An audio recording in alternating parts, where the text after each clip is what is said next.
Hey everyone, I hope you're doing great. I am about to talk to I'm about to talk about some things that's probably gonna get me lost followers, however that looks, or as you would say, no brownie points. So I'm gonna talk about some hard things that I feel like are been circling around all the socials lately, and I decided after much thought to put in I was like in your face, much thought to put in my 2 cents. So I'm gonna do this as fastly as I can. So let's talk about independent authors, right? Well, what's the difference between an independent author and a traditional published author? When you're traditionally published, and this is general broad strokes here, general broad strokes, so do not comment on here and be like, this is not how it always works. This is me saying I acknowledge that. This is me saying I get it. This is me saying generally speaking. When you are a traditional publisher, let's pretend this is the traditional, my sleep shoes. You're a traditional publisher, and under the traditional publisher, you are the writer, and they have a whole circle of a network, right? And they're all at their beck and call. You are here, and you just do your writing job, and you want to edit and stuff like that. But they have editors, they've got formatters, they've got distributors, they've got the whole enchilada, in the whole little, they've got the whole writer's world in their whole hands.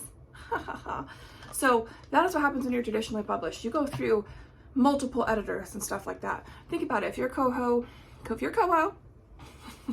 making fun of myself. If you are Colleen Hoover, another big name, they're not going to want to put out books that aren't the best that they can possibly put out. So they're going to put a lot of money into your book, so they can then make money from you. All right. So it's just a big, big difference between, and even if you're traditionally published, you're still going to have some issues. All right, moving on. If you're an independent author, you're a one person. You are in your own one-man island. You just kind of hang out here, and you're like, I am gonna do my editing. I'm gonna do my formatting, find my book cover, find everything. You're kind of on your own. So it's a huge payout for you, and it's not that you don't. Because I know for me as an independent author, it's not that I do not want to put out my best foot forward, put out my best book, whatever that would be.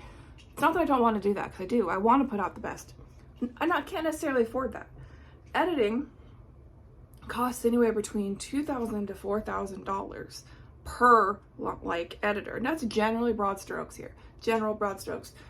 Indie editing tutorial, I think it's her name, on Instagram. I know she does pretty decent charges as well. So there are people, right? I'm not saying there aren't. I'm saying that as a generalized scope, that's very expensive. Not very many independent authors can just fork out $4,000 and be like, please edit my book. I don't have $4,000. So you get Facebook groups for beta readers, ARC readers, and you rely on these people to hold your baby, to cradle your baby and say, I'll help you, and I'll help you put your best foot forward. That is what we have. And not only that, sometimes if you're an independent author, you can do it yourself and create your own book covers, like I have done. My husband helped me with this one though. So sometimes that is the case. But you also have to pay for formatting, right? And there's Kindle Create, which gives you like 4 different options for your books, which is something I didn't even know about until my newest book. I'm trying to speed through this. Speeding! So, and if you do not want to use Kindle Create, you can pay for Atticus and try to learn how to do that. And that's a whole other bubble. So the point is you as the independent author are doing everything under the umbrella of you. You are your own enterprise. You are your own mind. If you are a reader, you're not necessarily going to know that. You're going to be like, I read this book and there was this much and this many errors. And even if you're a traditional person, it's going to have errors. The best thing we can do is put our best foot forward and use the resources that we have. And maybe you are an independent author who has, who has a network or a lot of money or whatever the case may be. Generally speaking, we have everything under our plates. Formatting, distributing, marketing, writing, finding the editors, finding the reviewers. It's all us. We don't have the world, What we do have is our own control, and that control is everything. So that is us as an independent author. So there is so much going on social media that says this person paid for this review, that is unethical. This person, I sent my book out to this influencer, and this influencer did not get back to me and just took my money, which was very terrible. If you don't know what that is, don't look it up, because that's a lot of drama happening. So I wanted to just stay real quick in this and be like, first of all, it is not unethical to pay for a reviewer. Oop, I said it. Don't slap me in the face. Don't hear me out here. Picture yourself, I used this analogy earlier, so I'm gonna use it again. Picture yourself at a wedding. The bride throws you the bouquet, or throws the bouquet. You don't know who's gonna catch it. Same thing with the garter. The groom throws the garter. You don't know who's gonna catch it, right? So if you're signing up for one of these editorial review sites, like Blue Ribbon, Self-Publishing Review, I think there's like a Kibler or like something like that. There's a lot of, or online book club. You're saying, take my book, throw that wide, or however that football analogy goes. You're saying, take my book, someone catch it. And that person might catch it, and you may or may not get a reviewer that reads your genre of book. I could send out my thriller novel that has trigger warnings in here for some graphic scenes that happen, you know, and it could be some person that only reads Christian romance or like Western romance, and they're given this book to review, right, that you're paying them to review. They work for this company, and they're like, whoa, I'm not going to review this very well. I'm going to probably review it pretty badly because this is not the genre that I write in. Now, sometimes you get lucky, and the person that reviews your book is that genre. I paid for a review once with this book, Hunted, my debut novel, and I kind of got slashed pretty badly. Like, it was like, it was just like, it's obvious this person's a new author. I don't usually like this. There's love triangles. The main character cheats, and it was weird because the main character, it was like, yeah, there's like a very brief scene. That's not even cheating. It was like not even correct. Like, the whole thing was like, did they read it? I don't know if they even read it, because it wasn't accurate, like, at all. Like, the whole thing was just like not correct. Like, it said it, for example, they said I didn't have trigger warnings, and I do have trigger warnings in the book. Like, anyone who's read this book has like seen that this is my draft copy, so I might not have them in this version, but I do have them. Okay. I'm losing momentum here. The point is that review is just not worth it. So you can pay for a review, and you don't know who's going to get that review. You don't know who's going to catch that bouquet. So to pay for a review is not unethical, because you're paying for some random person. You don't know who is going to get your book to review it, and you don't know if it's going to be positive or negative. And those are the big editorial review sites, and that's like US Publishing Weekly and all sorts of ones, okay? Sometimes, yes, you win the lottery and you get someone who reads that genre. Or sometimes the company will do it that way, where you, where you get the reader who reads your genre. More often than not the case. Now, what is unethical is for me to say, hey, Book Talker 105, will you read my book? Yeah, sure, I'll totally read your book, but hey, I need some money. No problem. I'm gonna give you that money, and between you and me, let's make it a 5-star read, you know? Let's do it. That is unethical, because that is called bribery. So let's just reassure the fact here that paying for a review is not unethical. Bribing for a review is unethical. That is my opinion on that. Hate me all you want to. Because there's a huge difference, and a lot of people don't know that, is that when you go to pay for a review, you don't know who's going to get, you don't know if it's going to be positive or negative. And more, like, the time I did was pretty naughty. I almost said a cuss word, but I don't want to do that. That's the point. Bribery, when you pay someone a ton of money to review your book, is not okay. There's that. Let's talk about ghosting in art books, or ARC books, which, in case you don't know, when you sign up to be an ARC reader, an advanced reader's copy, you are saying, I will read your review, a book, in exchange for a review. You're not saying I'm going to read that book in exchange for a positive review. You're saying I'm going to read this book in exchange for a review. That is the promise. So you have your books. You know, you're like, as an author, you say, I've worked on this for X amount of months or even years for some people. And you're like, this is a piece of my soul. This is my artwork. Let me give it to you to read. Whether that's no different than an artist putting out music or an artist putting out painting. You're saying, this is my soul. This is my artwork. This is what I've poured blood, sweat, and tears and a lot of money into this. Money that maybe they have, maybe they don't have. For me and my family, we don't. We make chicken scratch, like, unless you're really one of the lucky ones. Like, it's not a lot of money. I put a lot of money into this. Just saying that. So when you agree to take one of my books, you are agreeing to review it. I don't know if that review is going to be negative or positive. Okay. So and that may be an ebook version too. Ebook that you still put time and money in because it's formatting it correctly. So often there's a big thing right now. It's like, I sent them the book and they didn't review it back. Like, ghosting happens. It does happen more often than you would believe. And they're saying right now that if you accepted the book and they did accept the book and they didn't review it, that's fraudulent. That person's a fraud. Well, let me tell you right here and right now, if you accept a book in any level, ebook, paperback, hardback, with the promise of a review, and you do not review it, you too are also a fraud. There, I said it. Hate me all you want to. I put it out. For me, this is my thought. I'm putting an ARC readout to you, an advanced reader's copy, and if you tell me that you will review it, I trust your review process.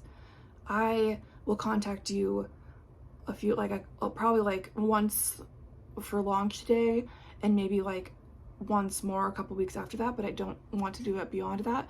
If I know you on a personal level, I might reach out once more, but for me personally, I'm not going to harass you. It is what it is. I think that if I'm going to send you a book, and for example, for my latest book, The Inevitability of Us, I had 20 of paperback books that I sent out, and I had maybe 5 or 6 people actually review it. And this was just the physical one. This was this is $6 for me to buy. No, this is thicker book, so this one's $8. So an author copy for me to buy this is $8. Then for me to mail it out to you was another $5, right? And I did that 20 times. So, I can't do math that fast, but you know what I'm saying? That's quite a bit of money.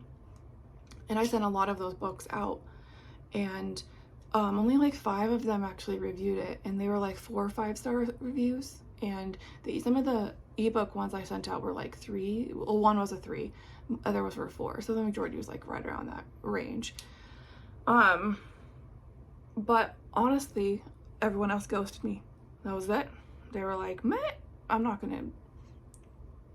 Some of them are some people I knew personally.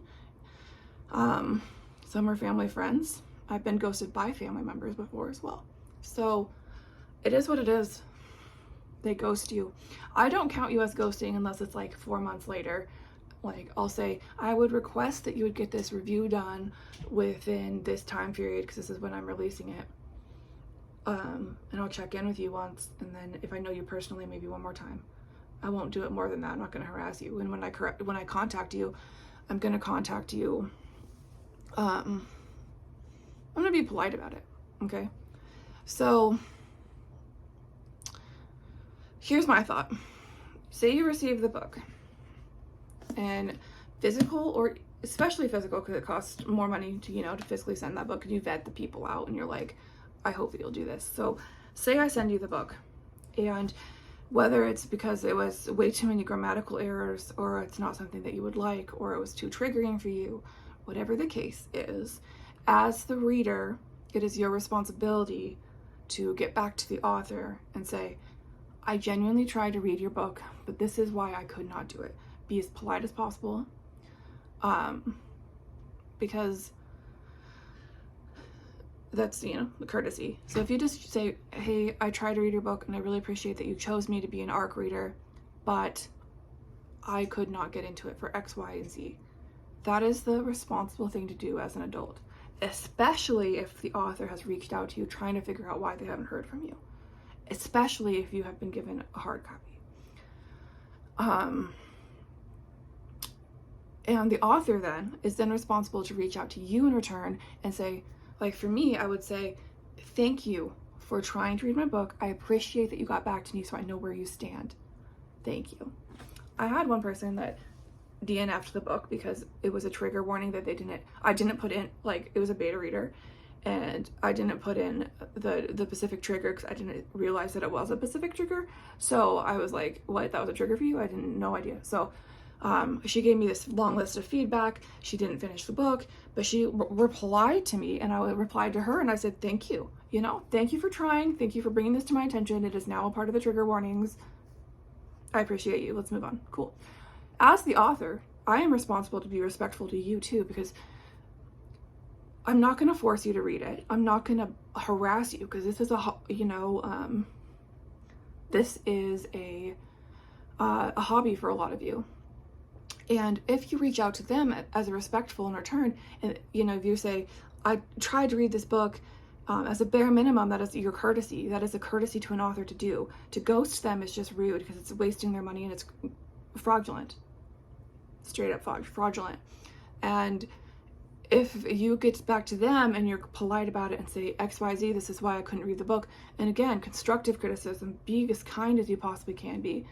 And it's the author's responsibility then to go to you and say, I appreciate that you tried to read my book. I'm sorry that it didn't work out. Thank you for this positive feedback. If the author is rude to you, then that is on them. Hear me say that. You deserve respect. You deserve kindness. If the author treats you like scumbucket, then that is on the author. The author has no business treating you like that when you are offering them a favor. Hear me when I say that. For authors, respect your ARC readers. Okay? I know I do. I praise them and I thank them. I even went publicly and thanked the person who wrote me a 3-star review, because they took time out of their day to do it for me. I thanked the person that could not finish my book because it was a trigger warning for them. I thanked them for their time. There was another person that almost DNF'd but ended up finishing it, and I thanked them, okay? It is important as the author to respect your ARC reader. It is also important as the ARC reader to respect the author. It is a huge thing going around now that $600 was offered to an influencer and paying for reviews is bad, etc. But I've explained that already. It is, and they're like, this person ghosted. Yeah, $600 sucks, but to lose that kind of money, that is a whole different ball game. But if you are accepting an ARC read that's an ebook and you ghost them, look at the author's price for that ebook, whether it's $9.99 for that ebook, $4.99, $2.99, or 99 cents. You have just frauded them that much money. If you hold their physical book that they gave you through mail, look at their price of that book. And that's roughly based on the author's cost to get it shipped to them and to you. That's roughly the amount of money you've frauded them. So whether it's 99 cents or $600, ghosting is a fraud in general. Have enough decency to at least say why, and have the author have enough decency to you to say why in general. I have said the ugly thing. I am an independent author. I have said the ugly thing.